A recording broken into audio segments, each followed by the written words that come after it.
This has now become a daily occurrence at Walleys Quarry in Staffordshire. Those who live near the Newcastle-under-Lyme landfill site standing off with trucks trying to dump rubbish. For months, people have complained of sickness, nosebleeds and shortness of breath, thanks to the odour coming from inside.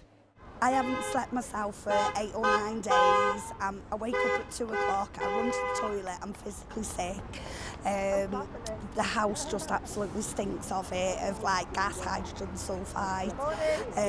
My daughter gets nosebleeds. I had a severe asthma attack the other night. I also suffer from mental health, and lack of sleep's the trigger, and my medication's been doubled in the last month alone.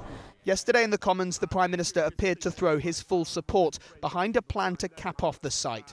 But it's thought that would only potentially end the dumping of landfill in one part of the quarry, not close the whole site like the protesters want. Permanent capping will begin on site next month. I can tell him that will improve things for thousands of residents in his constituency, and if it is necessary to take further action to remove these malodorous vapours, Mr. Speaker, then we will. In a statement, the quarry says, as owners, we have been carrying out the extensive capping works for some time. This will continue until they are complete at the end of next month. The only recent interruption to this work has been when the protesters prevented lorries and their crews from entering the site to continue these works.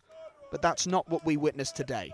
Trucks have been arriving here all morning, full of landfill to be dumped at the site. Now, protesters have so far stopped any of them getting access. The only trucks they're letting in are the ones that will carry out that important capping work, so they are welcomed. Now, the police have around lunchtime come over and decided to stand in the way of the protesters, and some say they've been threatened with arrest.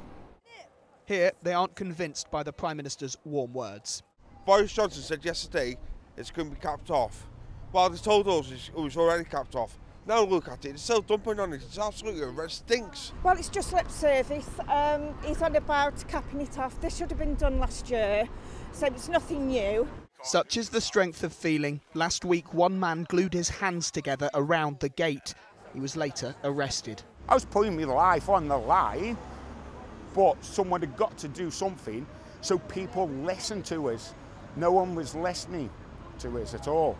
The Environment Agency says the quarry has been found to have breached the terms of its permit and says it's monitoring the site. But protesters here say for as long as the trucks are coming here to dump landfill, they'll stand in their way. Lewis Warner, ITV News, Newcastle-under-Lyme.